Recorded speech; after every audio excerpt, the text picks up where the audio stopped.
Cruzando el desierto, vimos algo. Nos seguía, pero no era una persona.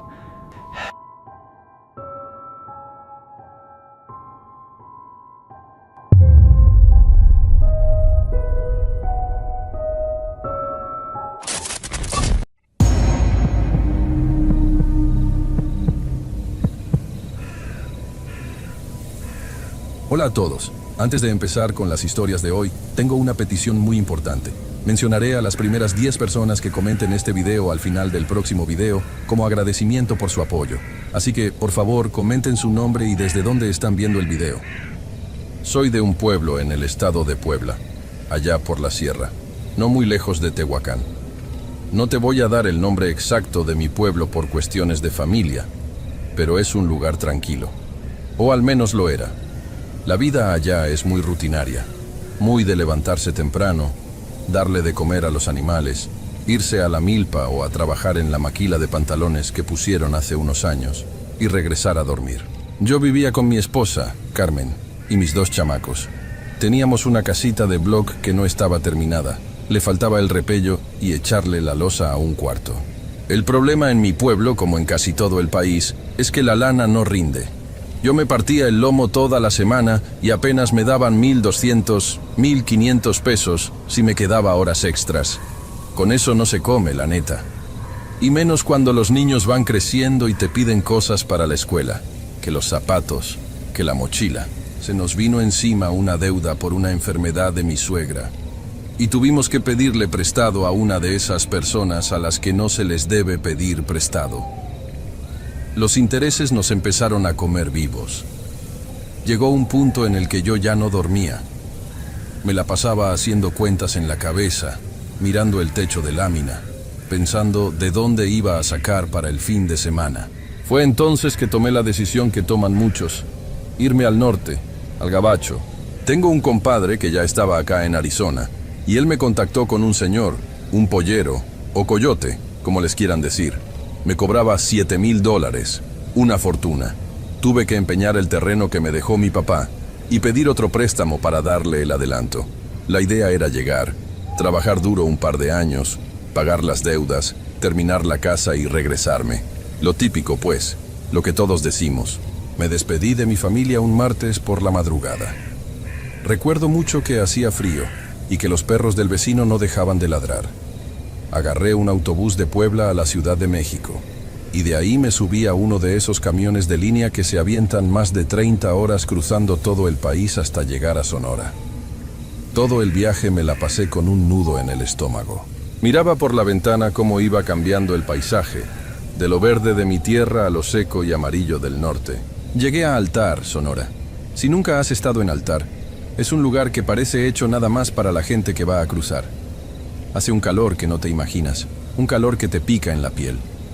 Ahí me recogió un muchacho en una camioneta sin placas y me llevó a una casa de seguridad. Era un cuarto grande, sin ventanas, con colchones tirados en el piso y un olor muy fuerte a sudor, a polvo y a sopa instantánea. Ahí estuve 3 días esperando a que se armara el grupo. En esa casa conocí a los que iban a ser mis compañeros.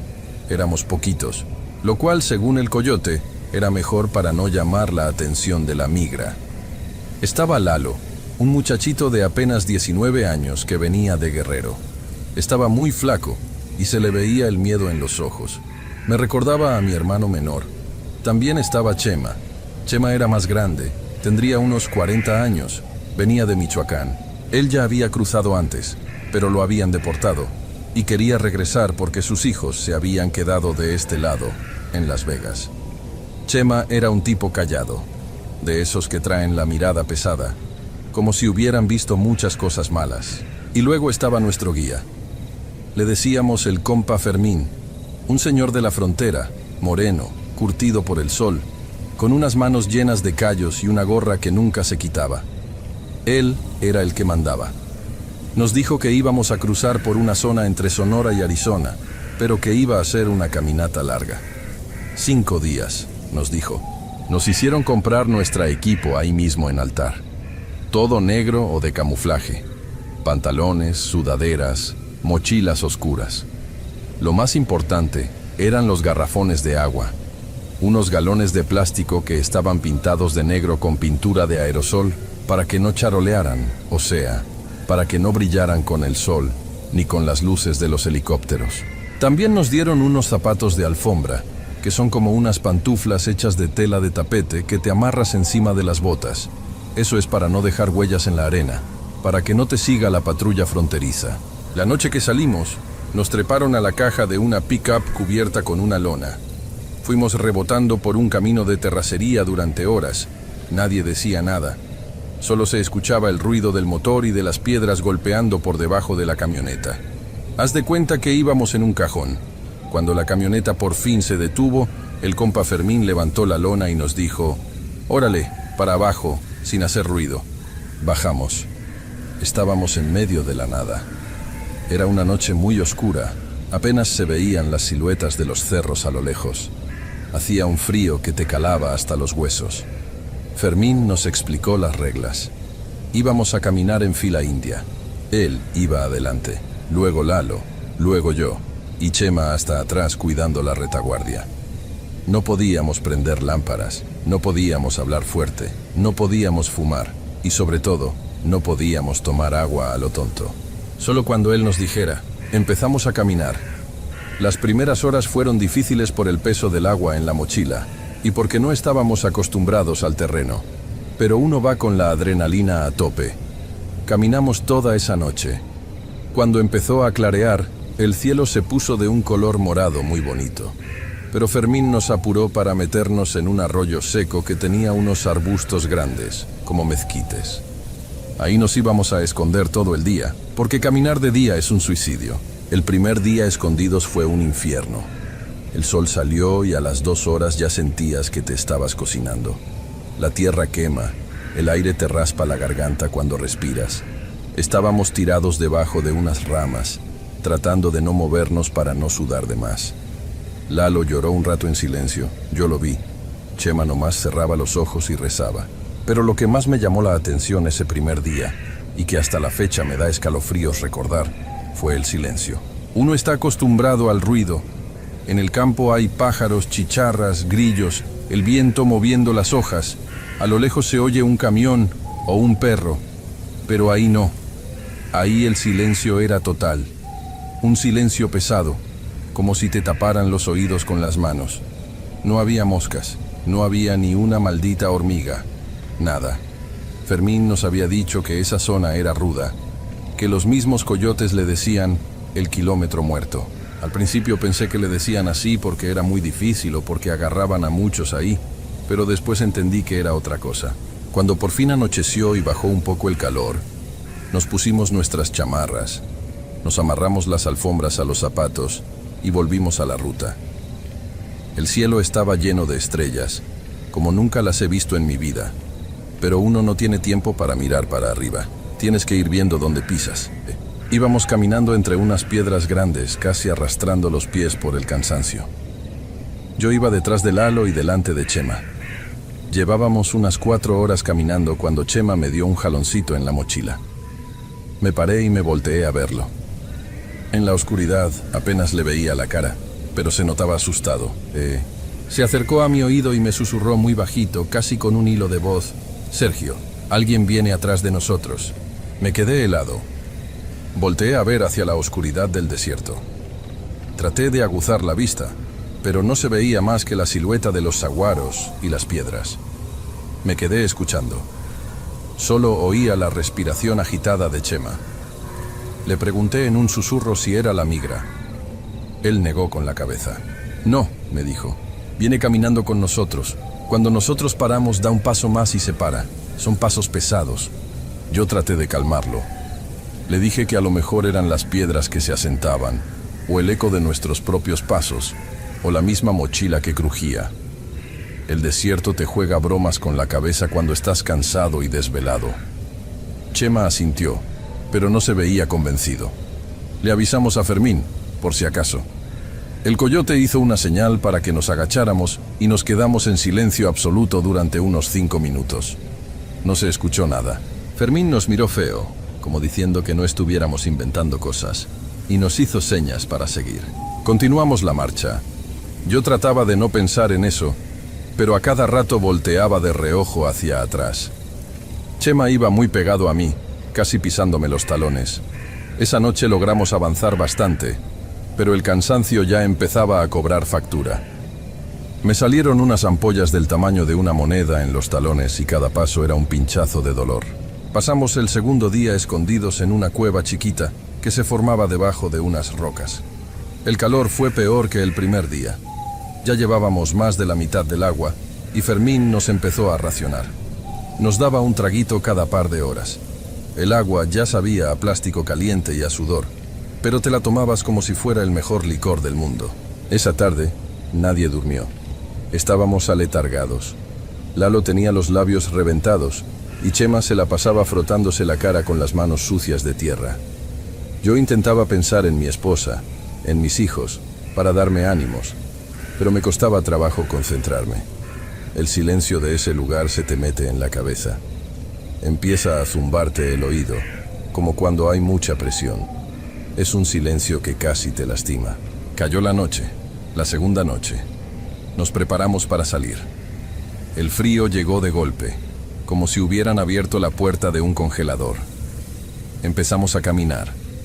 El terreno se puso más feo, con mucha subida y bajada por lomas de arena suelta. Fue esa noche cuando las cosas pasaron de ser raras a ser, no sé cómo decirlo, de pesadilla. Íbamos en fila, como siempre. Había un poco de luna, así que se veía un poquito más. Yo iba caminando, con la mirada clavada en la espalda de Lalo, tratando de no perder su ritmo. Todo estaba callado. De repente, lo escuché. No eran pasos, era una respiración. La escuché justo al lado de mi oreja derecha, como cuando alguien está muy cansado, jadeando con la boca abierta. Una respiración reseca, rasposa. Me paré en seco y volteé rápido. No había nadie a mi derecha, solo monte bajo. Miré hacia adelante. Lalo estaba a unos 10 metros. Miré hacia atrás. Chema estaba a la misma distancia, acercándose apenas. Me quedé congelado. Sentí que se me erizaba el vello de los brazos debajo de la chamarra. No era una alucinación, no era el viento. Era alguien, o algo, respirando a mi lado. Chema me alcanzó y me vio la cara. No me preguntó qué pasaba, solo me miró con unos ojos muy abiertos y me dijo: «Tú también lo oíste, ¿verdad?». No le contesté. No pude. Nomás apreté las correas de mi mochila y apuré el paso para acercarme a Lalo y a Fermín. Unas 2 horas después, paramos a descansar detrás de unos matorrales. Estábamos exhaustos. Fermín sacó un radio de esos de frecuencia corta que traen los coyotes para comunicarse con los puntos, los halcones o vigilantes que están en los cerros viendo que no venga la patrulla. Fermín le apretó al botón y habló bajito. «Aquí el chamuco, aquí el chamuco. ¿Cómo está el agua por ahí, cambio?». Esperamos la respuesta. Normalmente se escucha estática o la voz de algún otro pollero dando claves, pero esa vez no. El radio empezó a hacer un ruido horrible. No era estática normal, era una interferencia, pero rítmica. Haz de cuenta como si varias personas estuvieran hablando al mismo tiempo, pero debajo del agua. Las voces se escuchaban distorsionadas, como al revés. No se entendía ninguna palabra, pero eran lamentos. Era un sonido de angustia muy feo que te apachurraba el pecho. Fermín empezó a moverle a los canales, pero en todos se escuchaba lo mismo. Esos murmullos ahogados, desesperados. El compa Fermín, que se veía que era un hombre que no le tenía miedo a nada, se puso pálido. Lo vi a la luz de la luna. Bajó el radio, lo apagó y lo guardó rápido en su mochila. Nos dijo que a lo mejor era interferencia de las antenas del otro lado, pero la voz le temblaba un poquito. Nos levantamos para seguir. Lalo, el muchachito de Guerrero, no se levantaba. Estaba sentado en la tierra abrazando sus rodillas. Me acerqué y lo agarré del hombro. «Órale, mi Lalo, vámonos, ya falta menos», le dije. Lalo levantó la cabeza. Tenía los ojos llenos de lágrimas, pero no estaba llorando de tristeza. Estaba ido. Me miró y me dijo con una voz muy natural, como si estuviéramos en la sala de su casa: «Sergio, mi mamá me está hablando. Me dijo que me fuera por ahí». Y señaló hacia la oscuridad profunda del desierto, totalmente en dirección contraria a donde íbamos. Le dije que no dijera tonterías, que su mamá estaba en su pueblo, pero él seguía insistiendo. No, te lo juro que la acabo de oír. Me dijo, Lalito, ven, acá hay agua, mi niño. Me está esperando, Sergio. Tuve que jalarlo de la chamarra con fuerza y darle una sacudida. Le dije groserías para que reaccionara. No seas pendejo, es el cansancio. Tu mamá no está aquí. Camina o aquí te quedas. Fermín también se regresó y lo regañó fuerte. Entre los dos lo paramos y lo pusimos a caminar. Lalo iba sollozando, mirando a cada rato hacia la oscuridad, como si buscara algo. Esa misma noche, casi a punto de amanecer para nuestro tercer día, encontramos las cruces. Íbamos bajando por la ladera de un cerro pelón. Fermín iba adelante. De repente se detuvo tan de golpe que Lalo casi choca con él. Fermín se quedó mirando el suelo. Los demás nos acercamos despacio. Ahí, clavada en la tierra seca, había una cruz. No era una cruz bonita, no era de metal. Eran 2 ramas de mezquite amarradas en el centro, con una agujeta de zapato tenis. La agujeta todavía se veía medio limpia, no estaba quemada por el sol ni llena de polvo. Era reciente. Uno sabe que en el desierto muere mucha gente. Es una realidad bien triste. A veces uno se encuentra huesos, ropa tirada, mochilas. A veces hay cruces que dejan los grupos de rescate o familiares. Pero esa cruz estaba en medio de la nada, en una ruta que se suponía que nadie usaba más que Fermín. Fermín murmuró algo entre dientes. Esto no estaba aquí la semana pasada. Dimos unos pasos más. A unos 10 metros había otra cruz. Igualita. 2 ramas amarradas. Caminamos un poco más y había otra. Y luego otra. Estaban alineadas, separadas exactamente por la misma distancia, siguiendo el mismo camino que nosotros llevábamos. Como si alguien las hubiera ido dejando para marcarnos el rumbo. O como si estuvieran apartando lugares. Conté al menos 15 cruces. No había cuerpos, no había tierra removida, no había olores feos. Solo las cruces. Nadie dijo nada. El miedo que sentíamos ya no era del tipo de miedo que te hace querer correr. Era un miedo que te paraliza, que te hace sentir que estás caminando adentro de un sueño del que no puedes despertar. Te juro que sentía que el desierto nos estaba observando, que esas cruces nos las habían puesto a nosotros. Ese tercer día escondidos fue el peor de todos. Nadie comió nada de lo que traíamos en las mochilas. A nadie le pasaba la comida. El agua se nos estaba acabando. A mí me dolía la cabeza de una forma insoportable. Sentía que las sienes me latían. Lalo estaba tirado. Casi no se movía. Nomás respiraba superficialmente. Chema estaba peor. Chema estaba sentado recargado en una piedra, con la mirada perdida. Estaba murmurando cosas. Yo pensé que era la deshidratación, porque sé que cuando el cuerpo se queda sin agua, la cabeza empieza a fallar. Te dan alucinaciones y deliras. Me arrastré hasta él para darle un trago de mi agua. Cuando me acerqué, escuché lo que estaba diciendo. No estaba pidiendo ayuda, no estaba rezando. Estaba repitiendo lo mismo una y otra vez. Ya nos están esperando, ya están formados, ya nos están esperando. Le eché un poco de agua en los labios, pero no la tragó. Se le escurrió por la barbilla. Le dije que aguantara, que ya casi llegábamos a la carretera, que esa misma noche nos recogían. Chema nomás me miró. Tenía los ojos secos, hundidos, rodeados de ojeras negras. Me dio una sonrisa que todavía me da pesadillas. Fue una sonrisa de alguien que ya se dio por vencido, de alguien que ya entendió algo que los demás no. Llegó la tercera noche, la última noche de caminata, según Fermín. Teníamos que cruzar una llanura muy grande y luego llegaríamos a una carretera secundaria del lado de Arizona, donde nos iba a recoger una camioneta. Salimos tarde, porque Fermín quería asegurarse de que no hubiera rondines de la migra. No había luna. La oscuridad era total, como si te hubieran tapado los ojos con una venda negra. Apenas podías ver la espalda del compañero de enfrente por el bulto oscuro de la mochila. Empezamos a avanzar. Todos íbamos cojeando, arrastrando los pies. El sonido de los zapatos de alfombra contra la arena era el único ruido. Un sonido rasposo, constante. Swish, swish, swish. Yo iba tratando de concentrarme en ese sonido para no volverme loco, para no pensar en la respiración que había oído la noche anterior, ni en las cruces, ni en las voces del radio. Caminamos por un arroyo muy ancho. lleno de arena suelta. Costaba mucho trabajo avanzar porque los pies se hundían. Yo iba muy cansado, mirando al suelo. Lalo iba delante de mí. Chema iba detrás. Yo escuchaba los pasos pesados de Chema a mis espaldas. Lo escuchaba tropezar un poco, arrastrar los pies y de repente toser secamente. Saber que él venía detrás me daba un poquito de tranquilidad, porque sentía que no me estaba quedando solo. Habremos caminado así por unos 40 minutos por ese arroyo de arena. Yo iba casi dormido caminando, en ese estado de trance que te da el cansancio extremo.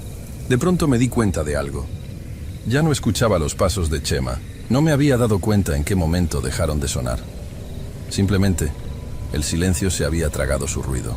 Me detuve y me giré. «Chema», susurré. Nada, solo oscuridad. «¿Chema?», dije un poco más fuerte. Esperé unos segundos. Nada, ninguna respuesta. Ningún sonido de pasos acercándose. Sentí un hueco en el estómago, un frío que me subió desde los pies hasta la nuca. Corrí un poquito hacia adelante y alcancé a Lalo y a Fermín. Los jalé. «Fermín, Chema no viene», Chema se quedó atrás. Fermín renegó en voz baja y nos ordenó que nos quedáramos quietos. Caminamos hacia atrás por nuestras propias huellas en la arena. Estaba tan oscuro que Fermín tuvo que sacar una lamparita de bolsillo que tenía un filtro rojo, de esas que usan para que la luz no se vea de lejos. Apuntó la luz roja al suelo. Vimos mis huellas, vimos las de Lalo y vimos las huellas de Chema, más profundas y arrastradas. Empezamos a seguir las huellas de Chema en dirección contraria a la nuestra, retrocediendo por donde habíamos venido. Yo pensé que se había desmayado por la deshidratación o que se había sentado a descansar y se había quedado dormido. Caminamos unos 20 metros de regreso y entonces las huellas se acabaron. Te lo juro por la vida de mis hijos, y es algo que no me puedo sacar de la cabeza. Las huellas de Chema simplemente se detuvieron en medio de la arena suelta. Fermín alumbró con la luz roja alrededor. No había huellas que se desviaran hacia los lados. No había señales de arrastre. No había marcas de que se hubiera peleado o caído. Las huellas iban caminando en línea recta hacia nosotros y de repente, en un punto exacto, desaparecían. Como si lo hubieran levantado en el aire. Como si se hubiera evaporado. Fermín se quedó mirando el suelo por mucho rato. La luz roja de su lámpara le temblaba en la mano. Yo miraba hacia todos lados, hacia la oscuridad, con el corazón queriéndome salir por la boca. Traté de gritar su nombre, pero Fermín me tapó la boca con la mano. Olía a sudor viejo y a miedo. «Cállate», me siseó. «Si gritas nos van a escuchar». «¿La migra?», le pregunté temblando. Fermín me miró a los ojos a la luz roja. Estaba aterrorizado. «No», me contestó. Estuvimos ahí buscando en silencio por unos 10 minutos que se sintieron como horas. Dimos círculos alrededor del último par de huellas. Nada. Chema había desaparecido en el lugar más plano y despejado del arroyo, sin dejar rastro de a dónde fue. Fermín apagó la lámpara. Se acomodó la mochila. «Ya no está», dijo con una voz muy seca, muy fría. «Vámonos. Ya se lo cobró el camino. Vámonos rápido». Yo no quería dejarlo. Sentía que estábamos traicionando a un compañero. Le rogué a Fermín que buscáramos más, que no podíamos dejarlo morir ahí en la oscuridad. Pero Fermín me agarró de la chamarra, me jaló fuerte y me obligó a caminar. Lalo ya iba llorando bajito otra vez, caminando rápido, casi corriendo hacia adelante. El resto de la noche fue caminar como zombies. Yo iba llorando del miedo, de la frustración, de no entender qué demonios había pasado.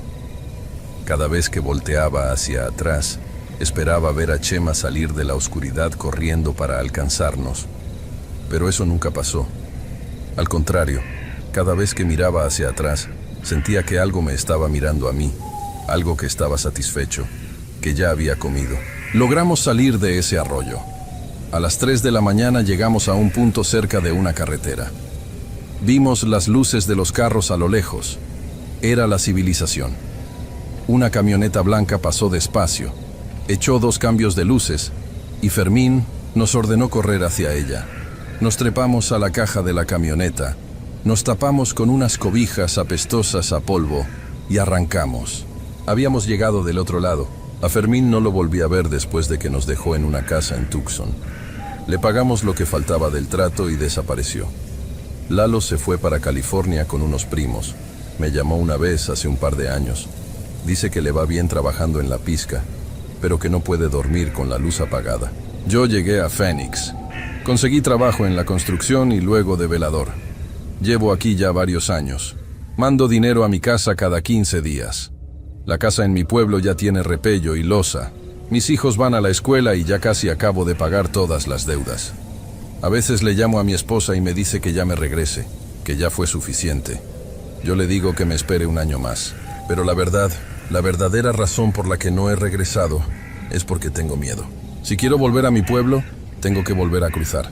Y sé que si me acerco a ese desierto, él me va a estar esperando. Mucha gente dice que en el desierto los migrantes se pierden por el calor, por la falta de agua, porque se desorientan. Y sí, es verdad, el sol mata. Pero yo sé que hay algo más. Hay lugares en este mundo que están malditos, lugares que no quieren a la gente, lugares que se tragan a los que pasan por ahí.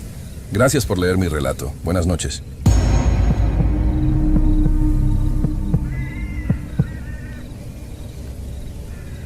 Hola, ¿qué tal? Espero que estén bien. Me llamo Eduardo. Soy de un pueblito cerca de Tapachula, en Chiapas. Y como se imaginarán, allá la cosa está difícil. No hay chamba. Y si hay, pagan una miseria que no alcanza ni para las tortillas.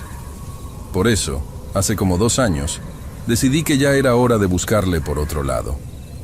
Me despedí de mi jefa, de mis hermanos, y me subí al tren para empezar el camino hacia el norte. Ustedes saben cómo es eso. O bueno, se lo imaginan. Uno no viaja por gusto. Me tomó semanas llegar hasta Coahuila. Pasé por de todo: hambre, frío y el miedo constante de que te agarre la migra o, peor, que te agarre la maña. Pero tuve suerte, según yo. En un albergue por allá por Saltillo, conocí a un vato que se llamaba Saúl. El vato ya era colmilludo, ya había ido y venido varias veces, y me dijo que tenía un contacto que movía gente en camiones especiales. Me explicó que no eran los camiones de línea, de esos que salen de la central, sino camiones clandestinos que usaban rutas viejas por el desierto para sacarle la vuelta a los retenes de la Guardia Nacional y de los soldados. En ese momento, a uno se le hace fácil. Uno lo que quiere es llegar. Saúl me dijo: mira, Lalo, te va a salir un poco más caro, pero vas seguro. Estos camiones no los para nadie. Es gente que ya tiene arreglado el paso. Yo tenía mis ahorros que me había mandado mi tío, el que vive en Houston, así que le dije que sí. Me dio un número. Hablé desde un teléfono público y me citaron en una gasolinera que estaba casi a las afueras de Torreón, ya muy noche, como a las 11. Esa noche hacía un aire bien feo, de esos que levantan pura tierra y te calan hasta los huesos. Yo llegué temprano. Estaba ahí sentado en una banqueta, con mi mochila toda rota y una chamarra que me habían regalado. Estaba nervioso, fíjate, como que el cuerpo me avisaba algo, pero yo pensaba que eran puros nervios de que ya estaba cerca de la frontera. En la gasolinera casi no había luz, solo un par de lámparas que parpadeaban y hacían que las sombras se vieran bien largas. A eso de las 12, vi que venía un camión. No era un camión moderno, se veía ya viejo, de esos que antes usaban para los viajes de turismo, pero estaba pintado de un color gris oscuro, casi negro, muy opaco. Lo primero que me sacó de onda es que no traía placas. Me fijé bien cuando fue dando la vuelta para entrar al estacionamiento de la gas y nada. El espacio de la placa estaba vacío, solo el fierro oxidado. Y tampoco traía ningún letrero de destino arriba del parabrisas, ni el nombre de alguna empresa, nada de nada. El camión se paró frente a mí. El motor hacía un ruido muy bajito, como si estuviera muy bien aceitado o como si fuera nuevo, cosa que no cuadraba con lo viejo que se veía por fuera. La puerta se abrió con un sonido de aire, pero muy suave. Me acerqué y vi que no había luz adentro, solo la luz tenue del tablero del chofer. ¿Eres el que mandó el pariente?, me preguntó una voz que venía del asiento del conductor. Era una voz muy seca, sin ninguna emoción. Yo ni siquiera pude verle bien la cara al señor, porque traía una gorra muy metida y el cuello de la chamarra levantado. Apenas se le veían los ojos. Sí, yo soy, le dije y me subí. Le pagué la feria que habíamos quedado por teléfono. El vato agarró el dinero sin decir ni gracias ni nada y me señaló hacia atrás con la mano. Cuando empecé a caminar por el pasillo, me di cuenta de que las ventanas estaban todas cubiertas. No tenían cortinas de tela. Haz de cuenta que les habían pegado hule negro o una especie de cartulina por dentro. No se veía nada para afuera. Eso me dio un poquito de calma al principio porque pensé, bueno, así no nos ven los federales. Pero luego sentí una sensación medio rara, como de estar encerrado en una caja.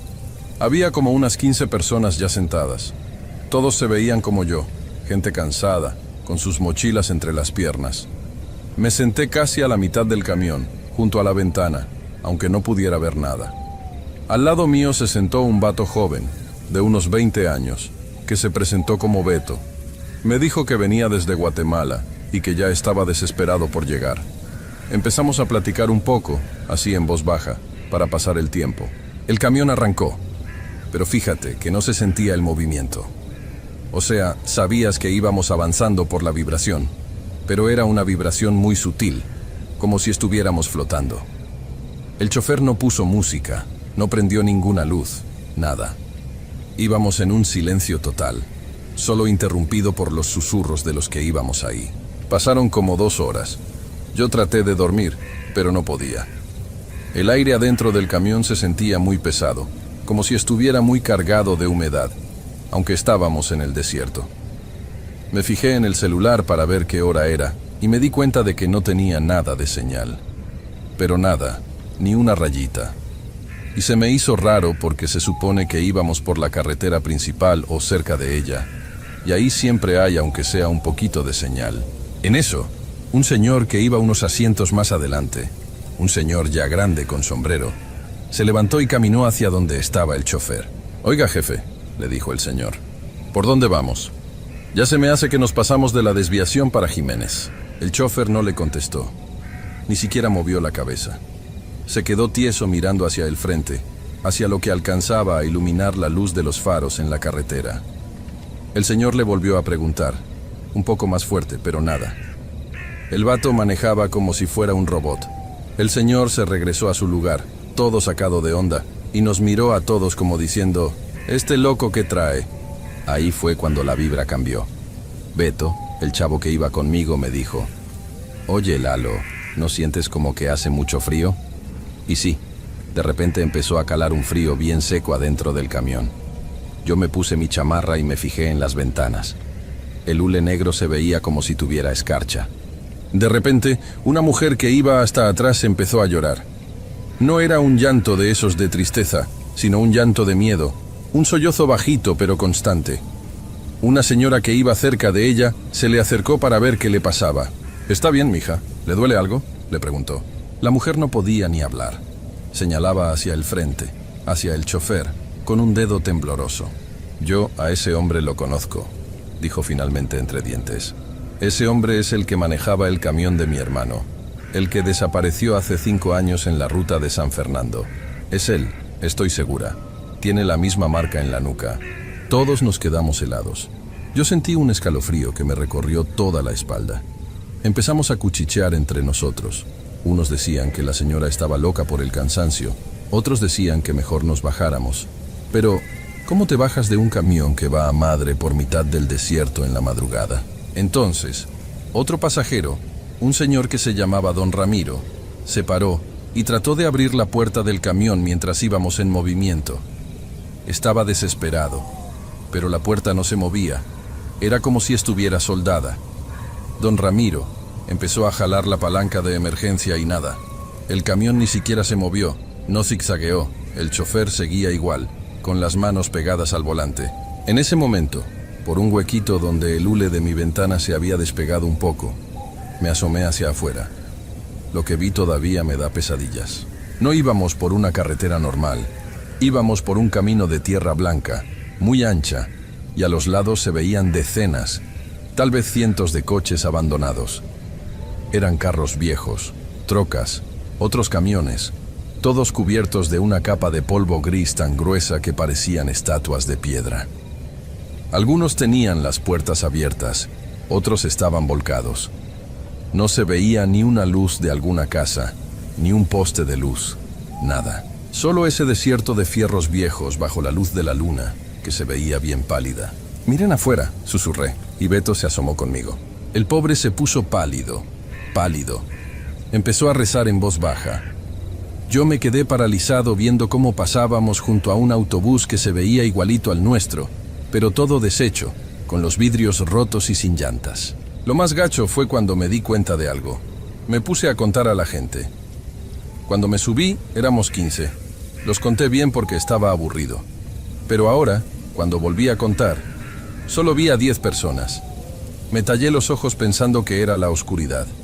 Conté otra vez. 1, 2, 6, 8, 10. Faltaban 5. «Beto», le dije agarrándolo del brazo, «¿dónde está el señor del sombrero? ¿Y la pareja que venía hasta adelante?» Beto miró hacia los asientos. Estaban vacíos. No es que se hubieran bajado, porque el camión no se había parado ni una sola vez. Simplemente ya no estaban. Sus mochilas tampoco estaban. Era como si nunca hubieran existido. El miedo ya nos tenía a todos mudos. Nadie decía nada. La mujer que lloraba se había quedado callada de repente, y cuando volteé a verla, ella también ya no estaba. Su asiento estaba solo, y el hule de la ventana de su lado se movía un poquito con un aire que no sé de dónde salía. Yo me pegué a Beto. Tenía un nudo en la garganta que no me dejaba ni respirar. El camión seguía avanzando, y el ruido del motor empezó a cambiar. Ya no era un zumbido, ahora se escuchaba como un murmullo de muchas voces hablando al mismo tiempo, pero muy lejos. No sé cuánto tiempo pasó. Para mí fueron años. El sueño me empezó a ganar, fíjate. Un sueño muy pesado, como si me hubieran dado algo.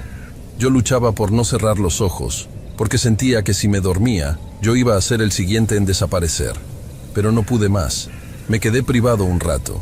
Me despertó un golpe seco. El camión se había detenido. Abrí los ojos y vi que la puerta estaba abierta. Entraba una luz grisácea, como de cuando apenas va a amanecer. Me fijé a mi alrededor. Solo quedábamos 3 personas. Beto, una muchacha que se llamaba Elena y yo. Los demás, todos se habían ido. Sus asientos estaban limpios. Ni una basura, ni un rastro de que alguien hubiera estado ahí. «Bájense ya», dijo el chofer. Esta vez su voz sonó más fuerte, pero seguía siendo igual de fría. No nos lo dijo 2 veces. Agarramos nuestras cosas y saltamos hacia afuera. En cuanto mis pies tocaron la tierra, sentí un alivio enorme, pero también un frío que me calaba hasta el alma. El camión cerró la puerta. No hizo ruido de aire, no hizo ruido de motor. Simplemente empezó a avanzar. Lo vimos alejarse por el camino de tierra. Lo más raro es que no levantaba polvo. Avanzaba como si fuera un dibujo, y de repente, cuando todavía estaba a una distancia donde debíamos verlo, simplemente se deshizo en el aire. No desapareció a lo lejos, sino que se fue borrando de atrás para adelante hasta que no quedó nada. Nos quedamos ahí parados, en medio de la nada. Empezamos a caminar hacia donde creíamos que estaba el norte. Después de un par de horas, llegamos a una carretera de pavimento. Al poco rato pasó una patrulla de la policía municipal. Nosotros, con todo el miedo del mundo, les hicimos señas. Ya no nos importaba que nos detuvieran. Lo que queríamos era ver a alguien vivo, alguien real. Los policías se portaron bien, medio raros, pero bien. Nos preguntaron de dónde veníamos. Les contamos que un camión nos había dejado ahí. «¿Cuál camión?», preguntó uno de los oficiales, un señor ya gordo que mascaba chicle. «Por aquí no pasan camiones a esta hora, y menos por ese camino viejo. Ese camino lleva a las minas abandonadas. Ahí no entra nadie desde hace años porque se desgajó el cerro y tapó la salida». Le describimos el camión, el color gris, el chofer de la gorra. Los policías se miraron entre ellos. El más joven se hizo la señal de la cruz. «Miren, muchachos», dijo el policía mayor, «mejor ni le muevan. Cada tanto aparece gente como ustedes diciendo lo mismo. Dicen que se subieron a un camión en Torreón o en Saltillo. Pero la neta es que esos camiones no existen. O bueno, existieron, pero hace mucho. Hubo una racha hace como 10 años donde la Maña interceptaba camiones de migrantes en esa zona y, pues ya se imaginarán, nunca los encontraban. Nos llevaron al pueblo más cercano y nos dejaron en una iglesia. Beto y Elena estaban en shock, no hablaban. Yo tampoco podía. Me quedé pensando en toda esa gente que vi en el camión. En el señor del sombrero, en la señora que lloraba. ¿A dónde se fueron? ¿Por qué nosotros nos quedamos? Desde ese día, ya no fui el mismo. No llegué a Estados Unidos. Me dio demasiado miedo seguir. Me regresé como pude a mi pueblo. Pero fíjate que a veces, cuando estoy por dormirme, escucho ese motor bajito, ese zumbido que no parece de este mundo. Y me pregunto si realmente me bajé de ese camión, o si una parte de mí se quedó ahí, sentada en ese asiento con el hule negro en la ventana, esperando a desaparecer en el desierto.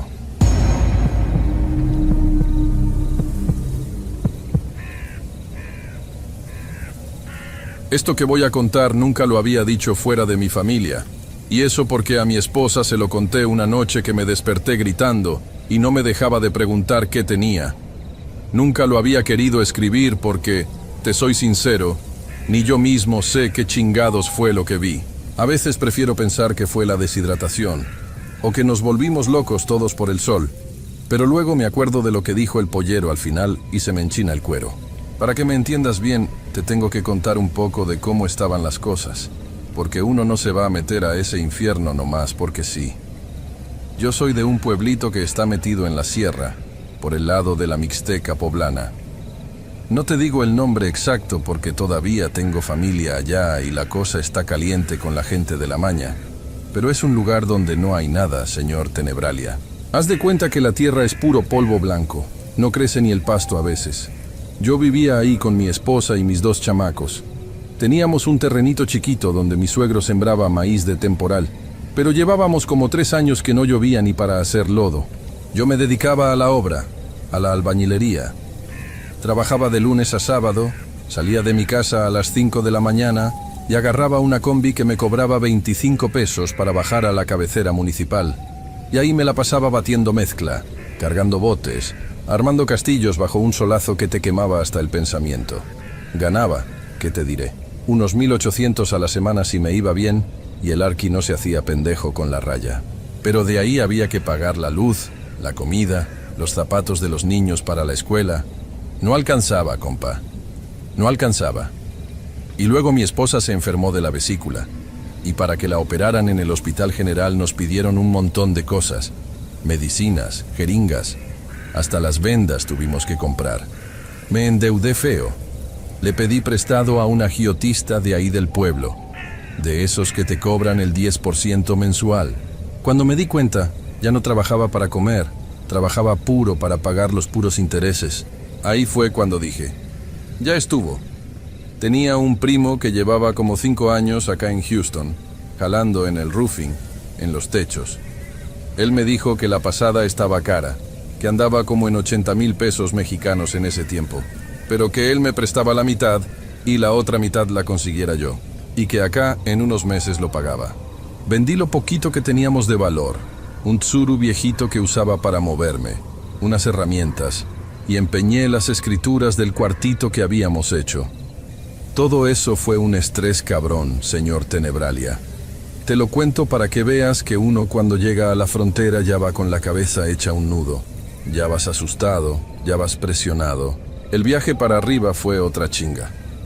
Fueron casi 2 días en camión hasta llegar a Altar, en Sonora.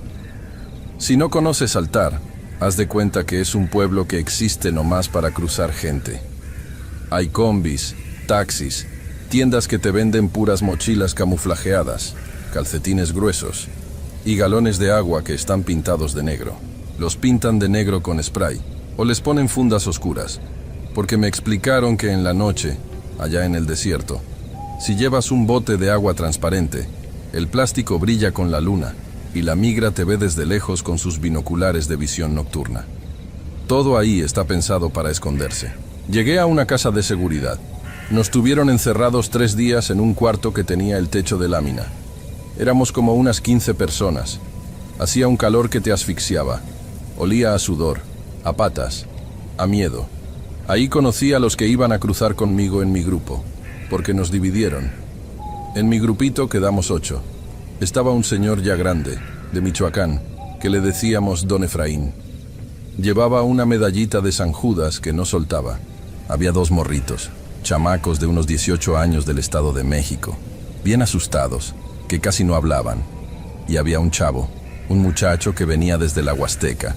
No me acuerdo si de Hidalgo o de Veracruz, pero tenía el acento bien marcado. A ese chavo le voy a decir el huasteco. Era un vato raro, muy callado. De esos que se te quedan viendo, pero parece que están viendo a través de ti. ¿Sí me explico? Como que andaba en su mundo. Y pues estaba yo. De los otros tres no me acuerdo mucho, la verdad. Se me borraron las caras. Nomás me acuerdo que uno siempre andaba tosiendo. El pollero llegó la tercera noche. Era un tipo flaco, chaparrito, quemadísimo por el sol. La piel se le veía como cuero viejo y traía una gorra toda manchada de sudor. Le decían el coyote, pero él nos dijo que le dijéramos el chacal. Se paró enfrente de nosotros y nos empezó a dar las reglas. Su voz era bien rasposa. Nos dijo: a ver, cabrones, allá afuera no son nada. El desierto se los traga y ni los huesos escupe. Aquí la regla es hacer lo que yo diga. Si les digo caminen, caminan. Si les digo al suelo, se tiran de hocico en los huizaches aunque se espinen. 0 luces, 0 celulares. Si alguien prende la pantallita de su teléfono en la noche, le rompo el teléfono en la cabeza y lo dejo ahí tirado. 0 ruido. El agua se toma a traguitos, nomás para mojar la boca. Y si alguien se tuerce un pie o se queda atrás, ahí se queda. Yo no cargo a nadie. Nos subieron a una van, todos amontonados en el piso, y nos llevaron por una terracería por horas. Saltábamos con cada bache, dándonos de topes unos con otros, hasta que la camioneta se paró en medio de la nada. Nos bajaron rápido. Era de noche, pero no una noche normal. El desierto de noche es otra cosa. Es un silencio que te zumba en los oídos.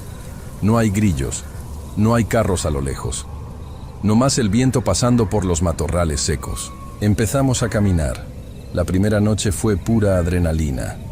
Caminábamos en fila india, pisando donde pisaba el de enfrente para no dejar tantas huellas y para no pisar una víbora de cascabel. Llevábamos ajos en los zapatos, porque decían que el olor espanta a las víboras. No sé si sea verdad, pero olíamos a puro ajo y sudor. Cuando amaneció, nos escondimos bajo unos arbustos bien chaparros. El sol en Sonora no te calienta, te golpea. Sentías como si te hubieran puesto una plancha en la espalda. Tratabas de dormir, pero las moscas, el calor, la tierra que se te metía en la nariz, no se podía. La segunda noche ya estábamos todos molidos. A mí me salieron unas ampollas del tamaño de una moneda de 10 pesos en los talones. Don Efraín, el señor de Michoacán, iba respirando bien pesado. Pero le seguíamos. Teníamos que aprovechar la oscuridad. Y fue en esa segunda noche, casi pegándole a la madrugada, cuando empezó la cosa. Íbamos caminando por una zona que era como un llano inmenso, pura tierra plana y arena. Casi no había matorrales altos. Yo iba como a la mitad de la fila. El huasteco iba adelante de mí. De repente, el chacal, que iba hasta la punta, levantó la mano y cerró el puño. Esa era la señal de tirarse al suelo.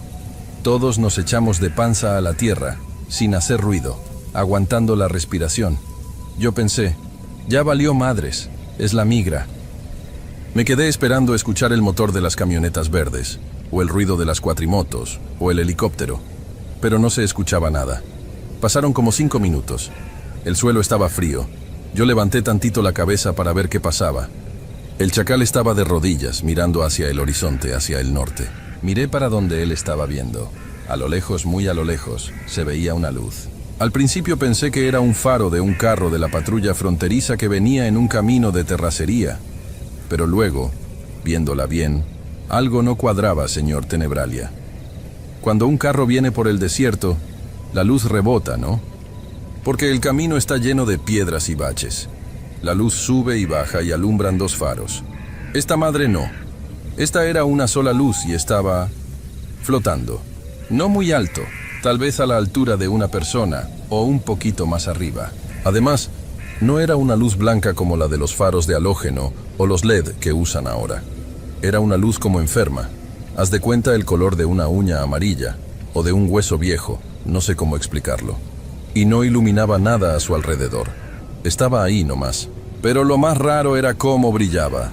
No era fija, parpadeaba, pero despacito, como si estuviera respirando. Se encendía un poco más fuerte, y luego se apagaba casi por completo, y luego volvía a subir. Un latido lento. El chacal se regresó gateando hacia donde estábamos nosotros. Cuando pasó cerca de mí, le vi la cara. Ese güey, que se veía que era un cabrón que no le tenía miedo a nada, que había cruzado mafiosos y sabe Dios qué más, estaba pálido. Le temblaba la quijada. Nos dijo con una voz bien bajita, casi un susurro, pero como enojado: nadie la mire, agachen la cabeza, peguen la cara al polvo y no hagan ruido, ni respiren fuerte, me lleva la chingada. Todos nos apanicamos. Si el guía está asustado, imagínate uno. Metí la cara en mis brazos y cerré los ojos. Empecé a rezar lo que me acordaba, pero el huasteco, el chavo que iba adelante de mí, no se agachó. Se quedó hincado, viendo la luz. Yo le jalé el pantalón. «Güey, agáchate», le susurré. No me hizo caso. Estaba como hipnotizado, cabrón. Nos quedamos ahí tirados no sé cuánto tiempo. En el desierto el tiempo se te hace chicle. Pudieron ser 20 minutos o 2 horas, pero el frío empezó a calar feo y la tierra se sentía rara.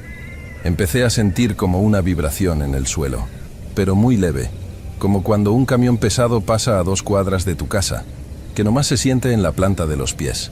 «Ya viene para acá», susurró de repente uno de los morritos del Estado de México. Empezó a llorar quedito. «Mamita, ya viene para acá». Levanté la vista tantito, y sí, la luz estaba más cerca. Pero te juro por la vida de mis hijos, señor Tenebralia, que no se veía que viniera caminando nadie, ni que la trajera un dron, ni nada. Simplemente la luz esa, amarilla, estaba más grande, a unos 100 metros de nosotros. Seguía pulsando, y en el silencio del desierto empecé a escuchar un sonido. No era de motor, era como un zumbido eléctrico, como el ruido que hacen los cables de alta tensión en las carreteras cuando llueve. Ese pss constante que te da dolor de cabeza. Y aquí empezó el desmadre. El señor mayor, don Efraín, de repente se sentó. Sacó de su bolsa una brújula de esas baratitas, de plástico, que traía colgada de un hilito. Me acuerdo que cuando salimos nos presumió que con eso no nos íbamos a perder. Don Efraín miró la brújula, la golpeó con el dedo y luego me volteó a ver con los ojos pelones. Se volvió loca, me dijo, pero con una voz que no parecía de él. Sonaba como un niño chiquito. Se volvió loca, ya no hay norte. Y vi la brújula en su mano temblorosa. La aguja estaba girando. Daba vueltas completas, sin parar, como si fuera un reilete. No se atoraba en ningún lado, nomás giraba y giraba. En eso, el otro señor, que no me acuerdo cómo se llamaba, el que siempre tosía, empezó a hablar solo. Pero no estaba rezando. Estaba hablando como si estuviera en la sala de su casa platicando con alguien. «No, pues sí, mijo. Ahorita voy para allá. Ya calenté las tortillas. Sí, espérame en el portón». Estaba delirando. Yo pensé, la deshidratación ya nos dio a todos. Pero el miedo que se sentía en el ambiente no era de estar enfermos. Era un terror que te apretaba la garganta, como si estuvieras en el agua y no pudieras salir a respirar. Yo sentía que me pesaba el cuerpo 100 kilos. Entonces el huasteco se levantó por completo. El chacal, el pollero, le tiró un manotazo al pie para tumbarlo y le siseó. «Al suelo, pendejo. Te dije que no la miraras». Pero el huasteco se zafó con una fuerza que no se veía que tuviera. Estaba flaco, desnutrido, pero empujó al chacal y lo dejó sentado en la arena. El chavo ni siquiera volteó a vernos. Estaba mirando fijo a la luz amarilla esa. «Ya vinieron por mí», dijo el huasteco. Pero lo dijo tranquilo, como si le hubieran avisado que ya pasó su Uber, güey. «Ya me están hablando». «No vayas, cabrón», le alcancé a decir yo. Y quise pararme para agarrarlo de la chamarra, pero te juro que no pude. Las piernas no me respondieron. Haz de cuenta que tenía parálisis del sueño, pero estando bien despierto, ahí en medio del monte. Todo mi cuerpo estaba entumido. Los demás también estaban igual. El chacal nomás se hizo bolita en el suelo y se tapó la cabeza con las manos, temblando como un perro asustado. El huasteco empezó a caminar hacia la luz. Sus pasos sonaban crujiendo en la arena.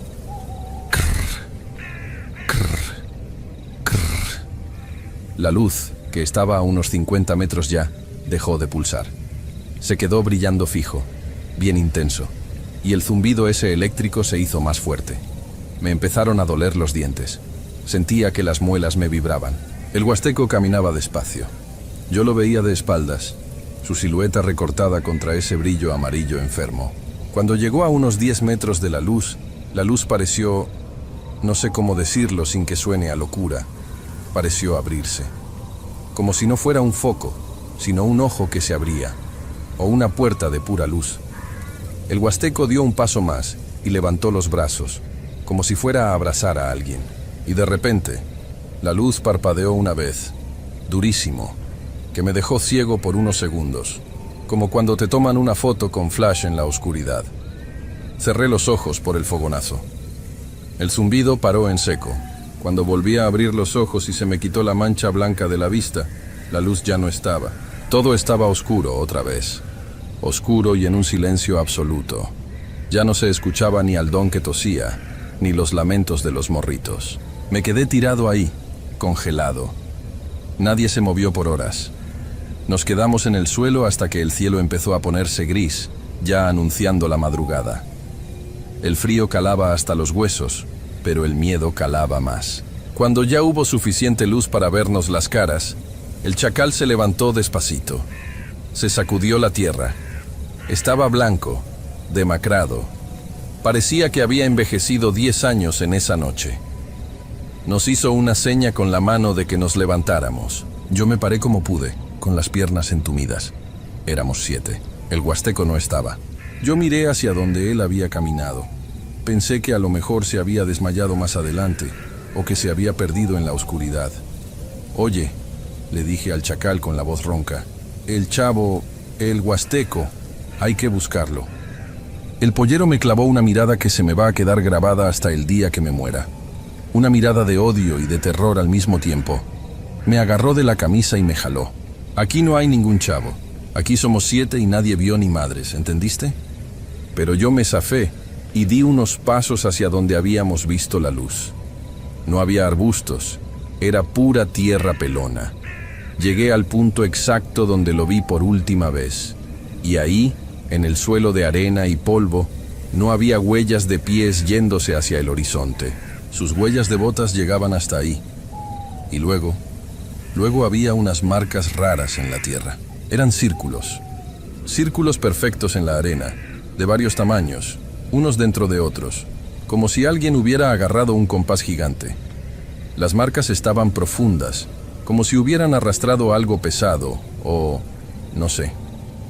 Daba la impresión de que el huasteco se había puesto a girar sobre su propio eje, como un trompo, girando y girando en el mismo lugar hasta borrar sus propias huellas, hasta enterrarse o hasta volar, no sé. Pero no había rastro de que hubiera caminado ni un metro más allá de esos círculos. Simplemente se acabó ahí. Me quedé viendo esas marcas, tratando de encontrarle una explicación lógica. Un animal, un remolino de viento, pero no. Eran círculos perfectos, simétricos, y en el centro de los círculos, tirada en la tierra, estaba una moneda de 10 pesos que el huasteco siempre traía jugando en las manos. La moneda estaba negra, como si la hubieran metido a la lumbre. Sentí una mano fría en el hombro. Era el chacal. Me jaló fuerte hacia él y me habló casi pegado a la oreja. Apestaba a miedo, a bilis. «Vámonos ya», me dijo con la voz temblando. Miró los círculos en el suelo y luego miró hacia el horizonte vacío. Y dijo algo que, te juro, señor Tenebralia, es lo que me despierta en las noches llorando.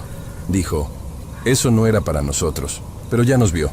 No me dejó agarrar la moneda. Nos hizo caminar a paso rápido, casi corriendo, alejándonos de ahí. El resto del grupo no preguntó nada. Don Efraín iba rezando en voz baja, con su brújula rota en la mano. Y el otro señor venía callado, ya sin delirar. Caminamos todo ese día como si trajéramos al diablo atrás. El chacal no nos dejó descansar ni cuando el sol estaba en lo más alto.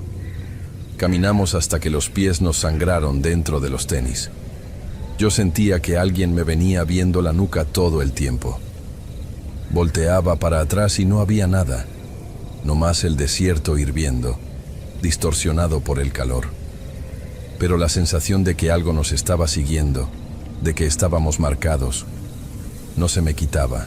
Llegamos a una carretera esa misma tarde y ahí nos recogió otra camioneta. Nos metieron a una casa de seguridad en un pueblo que creo que era de Arizona, y de ahí ya nos mandaron a cada quien a su destino. Yo llegué a Houston con mi primo. Pagué mi deuda trabajando casi 20 horas al día en los techos, y luego me moví para acá, a la bodega, para tener un trabajo de noche. Pero nunca se me olvida, compa, nunca. A veces, aquí en la bodega, me toca salir a tirar la basura a los contenedores grandes que están en la parte de atrás. Es una zona industrial, bien sola en la madrugada. Y a veces, cuando estoy ahí afuera, apago la luz de mi celular por un segundo. Me quedo mirando a lo lejos, hacia la carretera. Y me da pánico. Un pánico que me congela la sangre. Pensar que un día de estos voy a ver una lucecita amarilla latiendo despacito a lo lejos. Yo no sé si fue una bruja, si fue un ovni de esos que dicen, si fue algo del gobierno gringo probando armas, o si el desierto tiene vida propia y de vez en cuando necesita tragar a alguien para seguir estando ahí. Lo único que sé es que las palabras del pollero eran ciertas. Esa chingadera no nos andaba buscando a nosotros. Iba pasando o estaba haciendo sus cosas. Pero el huasteco la miró. Y cuando la miró, esa cosa nos notó. Y aunque logré cruzar y tengo mi jale y a mi familia ya se la traje para acá, yo siento que sigo ahí, en esa noche. Siento que esa luz ya me conoce la cara. Perdón si me extendí mucho, señor Tenebralia, o si doy muchas vueltas.